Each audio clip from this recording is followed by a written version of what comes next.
It happened about 20 years ago. And it's still one of the most unusual and unanswerable things that happened to me as in the pastorate. It was a pastor and his wife and his 2 kids in our association. I knew him a little bit, not real close. It was January 1st. And it was up in Indiana, a cold day, but just a typical Indiana cold day. No wind, blue skies, everything was going well. His pastor, his wife, his 2 kids in the back were headed to his wife's mother to celebrate the first day of the year with her. And as they were traveling along a country road, going about 50, 60 miles an hour, at precisely the right second, a tree from beside the road fell over and landed right on the car, killing the driver, pastor, and his wife, leaving his 2 kids alive. Why in the world would that happen? How could that be? It's one of those things in our minds, I think, we want to know why things happen. I believe we're hardwired in our brains to have closure.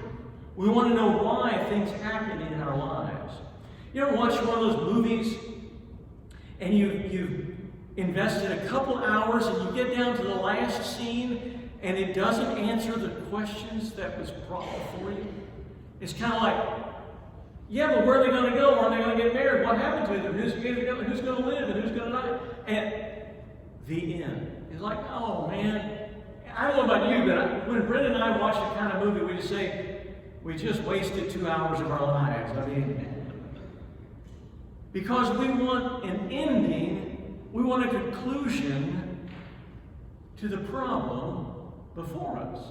In life, we're much that way as well. Just like that unanswerable question of the pastor and his wife, why would that split second happen on that day to those people? For no good reason. You have questions in your life as well as to why things happen, why evil exists. Why should we experience those hard and harsh and unanswerable things in our lives? The problem of evil in our world today especially, which is a world that seems out of control, is one of those things, especially in those that claim to know Christ, is causing them to back away and saying, well, maybe that's not the God that I believe in. And it's called deconstruction, where they back away from their faith. And evil is one of those things, the appearance of it, the existence of it, the unanswerable questions about it, cause many people to back away from their faith. There's a well-known utilitarian philosopher by the name of John Stuart Mill. You may have never heard of him, but he summarized these questions philosophically. Here it is. If God desires there to be evil in the world, then he is not good. If he does not desire there to be evil, yet evil exists, then he's not omnipotent. Thus, if evil exists, God is either not loving or not all-powerful. Evil casts a shadow over God's love and power. This is no small dilemma, and answers to it are exceedingly difficult. That's the philosophy. Either God is all good and not all powerful, or he's all powerful and he's not all good. It's interesting, C.S. Lewis wrote a small chapter in a book called God in the Dock. And I didn't know what that meant until I had to look it up. The dock in a British court of law is where the defense, the one who's accused, stays. You've seen them standing. It's kind of a cage. They're up there. That's called the dock. And so everything is pointed towards the accused in the dock. And C.S. Lewis makes this observation, that up until about the 20th century, God was the judge, and we were in the dock. But starting in the 20th century, certainly in the 21st century, it has been reversed. We are in the judge, and God is in the dock. And we are accusing him of things and not getting good answers. What are we going to do? We know, and we can certainly attest, that evil exists. So how do we reconcile this problem of God and evil? Well, let me give you something to think about this morning. Here's what I want you to kind of put in your minds. Don't struggle with evil without also struggling with God. Don't struggle with evil without also struggling with God. Why is that important? It's incredibly important because how we struggle with God and learn more about him will determine how we struggle with evil. I wrote this. I thought this was pretty good. It can devastate, evil can devastate you and diminish God, or it can strengthen you and grow your faith in God. Let me read that again. Evil can devastate you and diminish God, or it can strengthen you and grow your faith in God. It will not be just a neutral issue. You're going to have to deal with it. You're going to have to work through this. You're going to have to struggle. But don't just struggle with evil, struggle with God also and learn of him. Let me give you a few ways in how we have worked, not we, collectively, with this problem of evil. One is God does not exist. That's the atheist's view. They would say we are an accident. And therefore, everything that happens to us is an accident and is meaningless. It really goes against our hardwired brains about wanting answers and conclusion, and so the result is we make up our own meaning to life, which is very dangerous. C.S. Lewis, it was interesting. I've read a lot of him, and one of the things he started off as an atheist as a young man. And what brought him to faith was the problem of evil. Because as a thinking man, he started to think, well, if I have a problem with evil, that means there must be something that is good. And if there's something good, it can't be just from my thoughts. It has to be something that is beyond my thoughts. So there must be someone who has given us good. If that's the case, could there be a God? And so even the atheists, when they think about it, there's a problem, and they're thinking, but that's one way of dealing with it. God doesn't exist, or evil doesn't exist. This is the Eastern religion way of dealing with things, that evil is just simply an illusion. All we have to do is kind of hum and be at peace with ourselves, and don't open your eyes, close it, hum. And that's the idea of evil is an illusion. Christian scientists believe this as well. I heard a joke. I don't know if it's all that funny, but someone came to the door of a Christian Science home, and they said, I'd like to talk to your wife. And he said, well, she can't come to the door. She thinks she's sick. So the next day they come, knock on the door, could I see your wife? Well, she can't because she thinks she's sicker. The next day comes and knocks on the door, could I see your wife? She can't come. She thinks she's dead. And so one way of saying, well, evil just isn't real. And I think we would all say that's a real problem because it does affect us. Well, there's another way we do it, is we excuse God. And it goes kind of like this. God would love to do something to help us, but he just can't. Satan is very powerful. There is a dualistic thing. We got Satan, we got God. We got yin, we got yang. And they're fighting each other, and it's kind of the Star Wars mentality. If you're a Star Wars fan, there is the Force. There's a disturbance in the Force. And that disturbance is the evil, and so we got to do something to outweigh the evil. And so there's this fighting back and forth. And somehow, and sometimes we look at God that way. Well, He'd like to be able to help us, but His hands are tied. There's another way of looking at just, it's fatalistic. It's just karma. It's the way that it is. It's destiny. So just suck it up and keep going. Or fear God, because He's not really all that good. He is kind of a puppet master, and He's just playing with us, and it's our job just to kind of survive. And that's another way of looking at God. Or God is temperamental. This is really the religious way of looking at it. God is paying us back for all the stuff we've done to Him. Think of Job and his friends.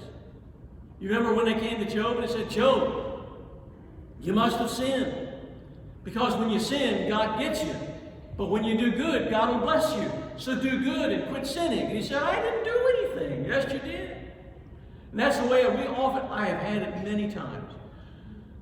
Pastor, why does this happen? What did I do? What did I do to God? Why is He doing this to me?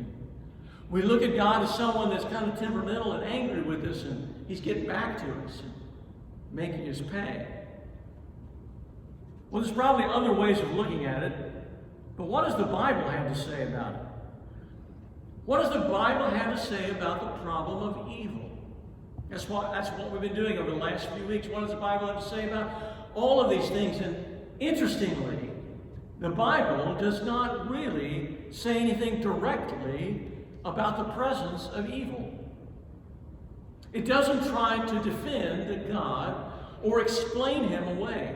But I do think it gives us insights into this real problem. So all I want to do this morning, looking at the Bible, is I want to look at the life of a young man who did nothing overtly bad, and yet many bad things happened to him. He experienced evil over and over and over again. And how did he work with it, and how did he handle it, and how did it affect his relationship with God? That young man I'm talking about is Joseph. So what can we learn from the life of Joseph in his struggle with evil, things that he did not do to cause in his life? So I'm going to divide up into three areas: his life struggles, the lessons learned, and his life transformed. And once again, I want to tell you that when you struggle with evil, it will either push you away from God or draw you closer to Him. It will not leave you neutral. You will not be the same when you struggle with evil things in your life. Well, let's look at our friend Joseph.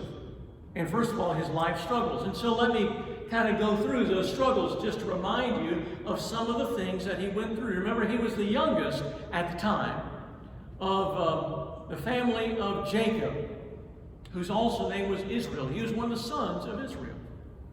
And by the way, he was the favorite son of the favorite wife. Jacob had several wives. He was not a bright man, but he had several wives. And Rachel was his favorite. She never had children. Leah, her sister, kept having kids. Finally, one day she has one, and it is Joseph. And he becomes the favorite. In fact, he is privileged as a young man and given great status. You remember the story that you learned back in Sunday school of the many-colored coat of many colors? And Jacob gives this to Joseph, and it's a beautiful coat. But it's not just a beautiful coat, but these are farmers. These are sheep herders. And if you've got a beautiful, expensive, multicolored coat, you would say to your brothers, oh, I'd love to be able to go out and feed the goats with you, but I got my coat on. I can't get it messed up. Oh, I'm sorry, boys. Dad gave it to me. Oh, he didn't give it to you? He gave it to me. And I just can't go with you right now. And so he was privileged. And as a result, he was despised by his 11 other brothers. In fact, he received a dream from God, a vision. And he was quick to be able to share it with his brothers. And it went like this. Hey boys, guess what's going to happen? You all are going to bow down to me. Isn't that good news? And they hated it even more.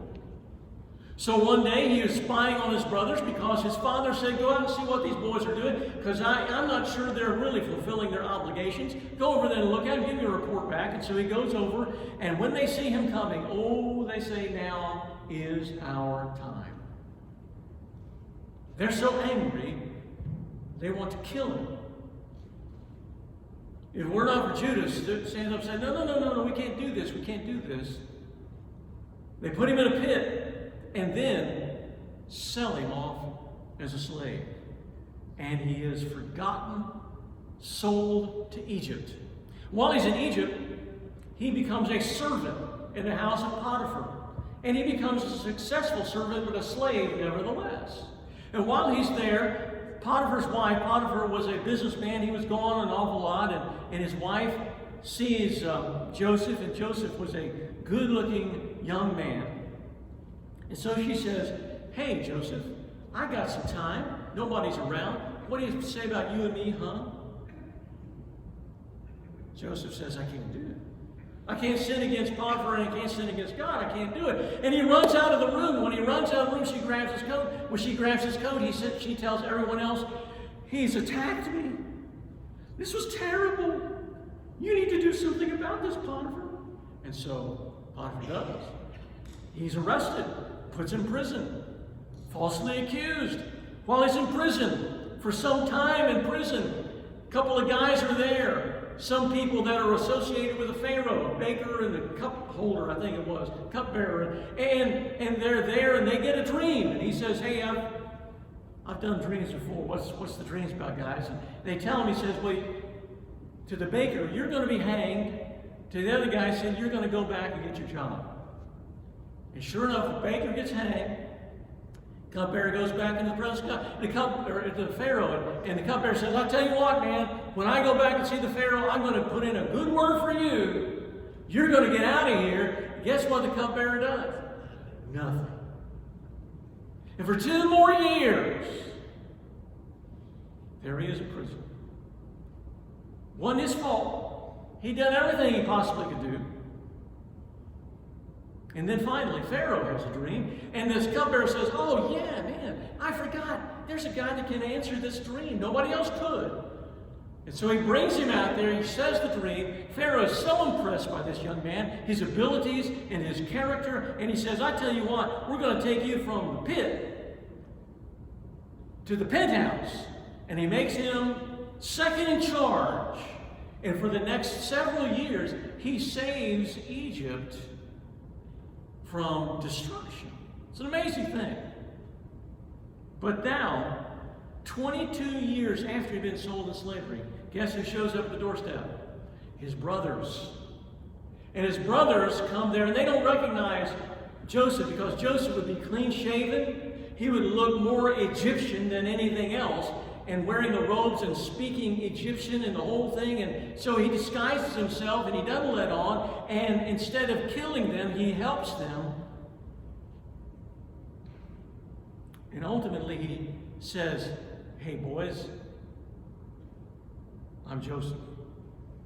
Boy, they just about lost it. And as a result, he's able to get his father, everyone, all the families to come in safety and live in Egypt. Now, there's the story. That's the life struggles. Can you imagine, just use your imagination a little bit. If you were Joseph and you were on your way out to see your brothers, and then the next thing you know, you're going to be killed and then finally sold into slavery, would you say, oh, that's no problem. That's fine with me. I think he'd be screaming, hollering, angry, all God, why are you doing this? You've given me dreams. They're going to bow down to me. How is this happening? This isn't right. And there was a struggle there. Then he's thrown in, accused unjustly when he was really speaking up for God. He said, I can't sin against God. Well, fine, go to prison. So wait a second.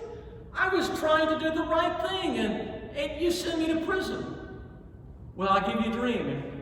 give drink to this cupbearer, and you're going to get out of here. And he says, oh, okay, it's going to work out. And 2 years later, it still hadn't worked out.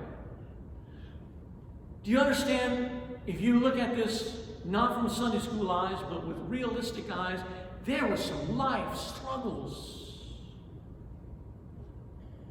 But the thing about Joseph is that the struggle did not push him away from God, but it ultimately drew him closer and more dependently upon God. Because there were some lessons learned. Let's go to the next thing about lessons learned. And sometimes, and we do see it maybe a little bit with Joseph, that we are privileged of getting some insight into the whys of the problem of evil. There are some times that you see something happen, you say, why did that happen? I don't get it. In several months or years, or maybe even decades later, you say, wow, I'm so glad I didn't marry that person. You know what I'm saying?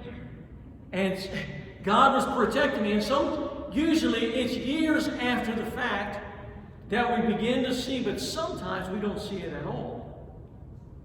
But with Joseph, I think we do see a little bit of the reasons why God allowed this to happen in his life. Remember, Joseph did nothing to cause this in his life. It happened to him seemingly unjustly and unexplained. Well, let's think about it for a minute. What are some lessons learned? Well, possibly, these are all possibles. Possibly, Joseph being the youngest and the favorite could have been very spoiled and highly privileged. He would have been one of those guys whose nose would have been up in the air at all times, unusable, hard-hearted, unwilling to do anything that he was asked to do. And when he said, you boys are going to bow down before me, he even said, oh, and you, Dad, you're going to bow down before me too. And Jacob at that point said, hey, man, you crossed the line here. And he could have been so spoiled, and possibly God was using the evil that was happening to him to break down some of those aspects of his privileged lifestyle. He also may have been a manipulator. He was the youngest. Anybody have younger brothers or siblings that, yeah, they always got away with everything, right? Some of you know exactly what I'm talking about. And he learned how to manipulate his father and his mother and brothers. And he's the spire on his brothers. And God says, I want you to learn that's not the way I want you to be. But he also comes from a very dysfunctional family. Some of you have come from a dysfunctional family where mother and father fought. Maybe there was drinking, maybe there was drugs, maybe there was all kinds of things that was going on, and you've come out of that lifestyle, and it was really, really difficult. And I want to tell you, if you go back, and we don't have the time to go back and look at the history of the brothers, there were a bunch of yahoos, I'm telling you. They were a mess. Jacob himself was a terrible mess. He comes out of a dysfunctional family, and now he's by himself with God, and he's saying, I want you to learn what a family unit is. And then he also had no one to depend upon. He didn't have Jacob to run to and say, they treated me unfair. You need to do something with them. He doesn't do that. He can't do that. He's a servant, a slave, a prisoner, a nobody. The only person he can talk to is God himself. He's a stranger in a strange land. And although he's honest to God in doing that, it gets him in trouble. So he learned that faith could cost him big time. And he learned patience even when he was unfair and unfairly treated. You see, I think it's very possible in the lessons learned is that God used the evil situations that happened to shape him. That doesn't mean that God created the evil, but God, in those sinful situations, took the evil and transformed it into something good. Now, he didn't understand it at the moment. I can tell you that. It was a learning process. But there came a time where it led to a life transformed. And to best see this, you have to hear Joseph's summation of his experience of the 22 years in Genesis chapter 50. In Genesis chapter 50, last chapter of Genesis, here's what's happened. Jacob has died as an old man. He has died. They're all in Egypt now.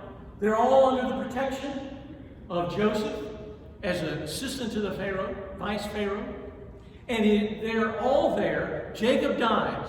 And the brothers say, this is not good, guys. Boys, we're in trouble. Because with Dad out of the picture, I know what I would do. I'd want to get even with me. I'd want to do something. We got to go and fix this. And so they got together and they came up with a story. And they said to Joseph, oh, Joseph, we're so glad to see you. We're thinking, okay. And Joseph, by the way, Jacob, our father, before he died, spoke to us and said, tell Joseph not to do any harm to his brothers. Leave them alone. We'll be your slaves. It was all a lie. It was all a story because they were afraid of what could happen. And humanly speaking, you might think that would be a just desert for what they did. But you see, through the life transformation, the struggles that he had, the lessons that he learned, he becomes a different person 22 years later. And here's what he says in verse 19. Joseph said to them, do not be afraid, for am I in the place of God? First thing that he says is, I know who I am, and I know who I'm not. Well, that's a big deal. That's an important thing. He says, am I in the place of God? I am not God. God judges. I don't.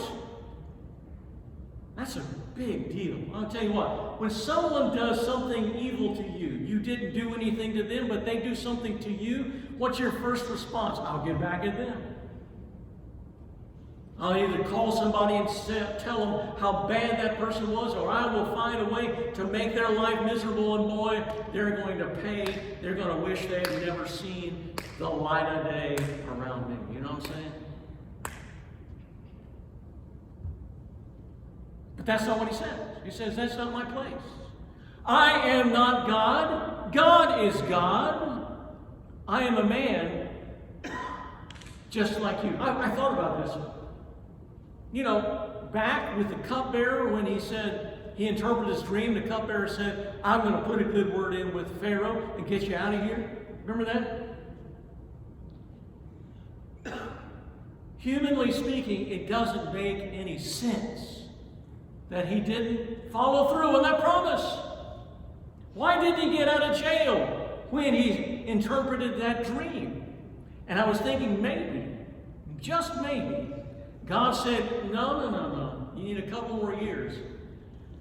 Because Joseph, I want you to remember that your power is not in your ability to interpret dreams. Your power is in your ability to trust me to take care of the situation.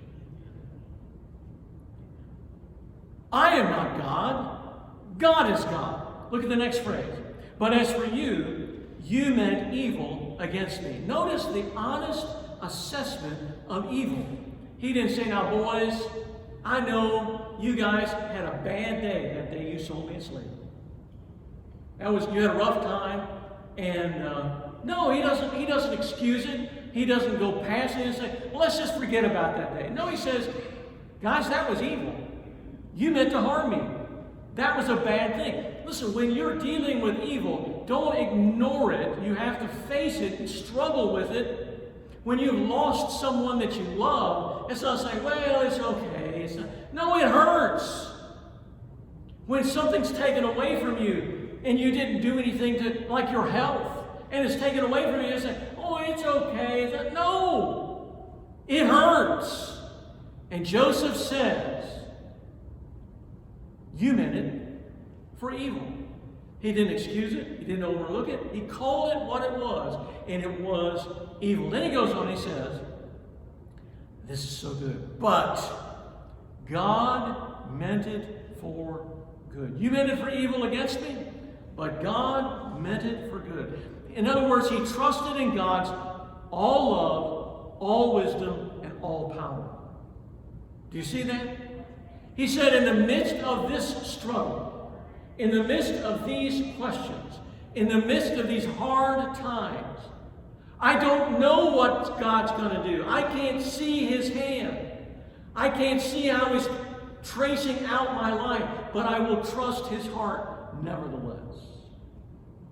One of my favorite professors in seminary, I still remember today, had the phrase that I've used many times, that God can hit a mighty lick with a crooked stick.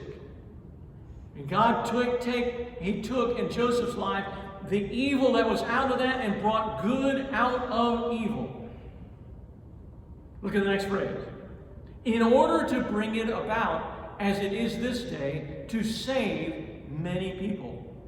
You notice what he's saying? He's saying, look, I trust God, and I'm trusting and depending upon the grace of God. I don't know how it's going to happen, but I'm depending upon the grace of God.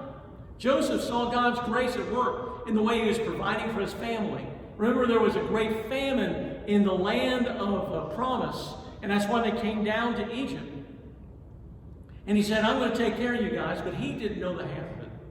Man, when you go through the rest of the Old Testament, you find out that because Joseph was so well thought of by the Pharaoh, that they got the best land for their sheep and their crops. He said, here's this parcel of land, it's green, it's well fertilized, it's going to be good for you. Why don't you guys take that? And because they were sheep herders, they were hated by the Egyptians. They didn't like sheep. They smelled, they were ugly, they were dirty. They said, stay over there. You take your place, we'll keep our place and stay away from us. So the Egyptians left them alone. Just let them be. And they flourished for the next 400 years. This small clan of families grew into a mighty nation in a foreign land. Just think about it. I didn't think about it until I started meditating a little bit on it. That they were in a foreign people, in a foreign land, but its land was closed in, it was theirs. Had they stayed in Canaan, back in the land of promise, they were people much like other people. Guess what would have happened to their race? It would have been intermarried, gone away. But God had a way not only of protecting them physically, but spiritually as well. And Joseph said, I don't know how it's going to work out, but I will depend upon the grace of God. I want you to understand something. When we see evil, it's easy for us to say, give me an answer right now. Why is this happening? And God always is playing the long game, if you will. He's always going years into advance. I love what John Piper said. Heard it at camp a few weeks ago. He said that God may be doing 10,000 things in your life, moving you along, but you're only aware of 3 or 4. See, God is working in great ways, and you just don't know. And some of those ways may be harsh ways, and He's using that situation to shape you. There's one other thing, and He says, now therefore do not be afraid. I will provide for you and your little ones. And He comforted them and spoke kindly to them. And what do we see in this life transformed is that Joseph embraced God's grace. He could have brought revenge on the evil done to him, but instead he brings them to a place of forgiveness, wholeness, and care and comfort. See, this is a life transformed. How did it happen? Through the struggle with evil and struggling with God. In fact, it'd be a wrong thing to say now, go and be a Joseph. Be like Joseph, because you will be crushed. You can't do it. But I can say, don't struggle with evil without also struggling with God. Well, let's finish up here. I gotta get faster here, Jim, so I can finish up here. All right, here we go. So what can we do? How do we do this? Well, here are some things in your struggle with evil and struggle with God that you need to be able to think of.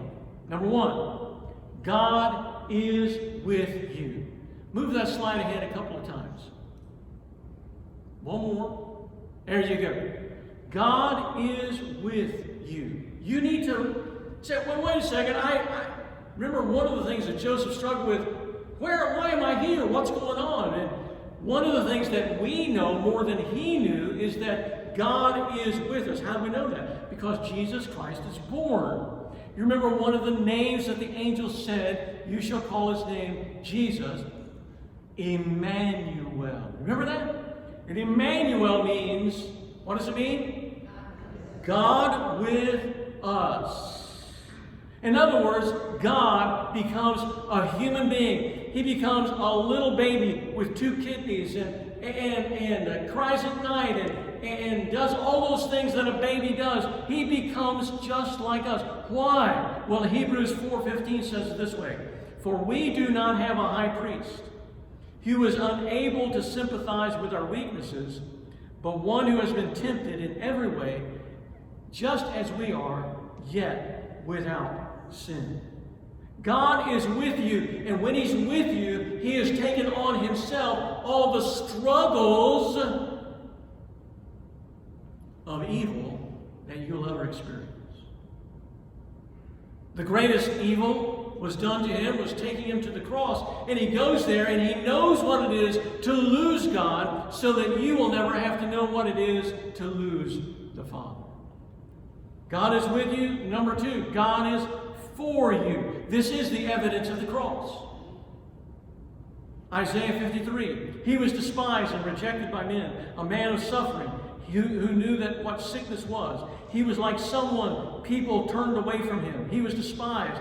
We didn't value him, yet he himself bore our sicknesses, and he carried our pains. But we in turn regarded him stricken, struck down by God, and afflicted. But he was pierced because of our rebellion, crushed because of our iniquities. Punishment for our peace was on him, and we are healed by his wounds. And Romans 5:8 says, but God proves his love for us in that while we were still sinners, Christ died for us. God is with you. God is for you. Listen to what Tim Keller says in The Reason for God, a book that one of our connection groups is using. If we ask the question, why does God allow evil and suffering to continue, and we look at the cross of Jesus, we still do not know what the answer is. Did you hear that? We still don't know what the answer is. However, we now know what the answer isn't. It can't be that he doesn't love us. It can't be that he is indifferent or detached from our condition. God takes our misery and suffering so seriously that he was willing to take it on himself. Wow. The evil that I truly desire, which is an eternal separation from God, Jesus takes upon himself. And when you experience evil, think of these things. God is with us. God is for us. And one more, God is waiting for you. Oh, I love this one. Got the birth, the death, and the resurrection. Jesus is the first fruit of what will happen to us in Christ. And when it comes to resurrection, now get this, the resurrection is not a consolation prize. It is not something we get because we made it through life. But instead, it is a restoration event. So that everything that was lost is found. Everything that we experience in the bad way is experienced in a great and good way. So that even our joy is greater because of the evil and the suffering that we experience. You say, what? The best example I can come up with, if you had a 6-year-old that was taken from you, kidnapped, and they're gone, and you call the police, And a few hours later, they discover the child, safe, bring him back. When he comes through that door of your home, you don't say, "Hey man, what's up?" Right? That's not how you do it. Say, "Hey, where you been?" No! You run to that child. You hold that child. You kiss that child. And you love that child in ways that you never thought you could. That the evil that you experienced made the joy that much more profound. C.S. Lewis, been using him a lot this morning, said this: "They say of some temporal suffering, no bliss can make up for it. But they don't know that heaven, once attained, will work backwards and turn even that agony into a glory." That there is something that happens that when we experience the presence of God, when we finally get there, that we will not just get answers, but will be restored in ways that we just don't have a clue about on this side of eternity. Revelation 22, last book of the Bible. John writes, "Then he showed me the river of the water of life, clear as crystal, flowing from the throne of God and the Lamb, down in the middle of the city's main street." Now look at this. "The tree of life was on each side of the river, bearing 12 kinds of fruit, producing fruit each month. The leaves of the tree are healing the nations, and there are no longer any curse. The throne of God and the Lamb will be in the city," not somewhere else. He is with us. "And the servants will worship him, and they will see his face, and the name will be on their foreheads, and night will be no more. People will not need the light of a lamp or the light of the sun, because the Lord God will give them light, and they will reign forever and ever." He is waiting for us. And in the midst of our evil, the struggle with evil, we need to know He is with us, He is for us, and He's waiting for us. Joseph was fortunate. He was blessed. Derek, come on up. We're going to have an invitation in just a minute. Joseph, in his life, he was blessed to know some of these things, right? We see that. We saw how he said, "Hey, God meant it, you meant it for evil, God meant it for good." And so he got some answers, but it's very possible you may live and go through the struggle of evil and you will not get an answer. You know how I know that? There was another fellow in the Old Testament called Job, and he experienced all kinds of problems. So much loss of children and lands and his health and everything. The very end of that experience, you know one thing God does not do? Never does He say to Job, "Here's why I did this." Not once. Job, however, says, "There was a lot of things I heard about you, God, but now I've experienced you, and I bow in humble worship." That's what we need to do. In the midst of struggling with evil, we need to struggle with God and let Him be God. Let's stand together, shall we? We're going to sing "Jesus Paid It All." And I love this verse I'm starting with. "And when before the throne I stand in Him complete, Jesus died my soul to save, my lips shall still repeat, you paid it all. You paid it all." On this side of eternity, in the midst of struggling with evil, suffering unjustly, we understand that. But we know He's with us, for us, and waiting. Let's sing this morning.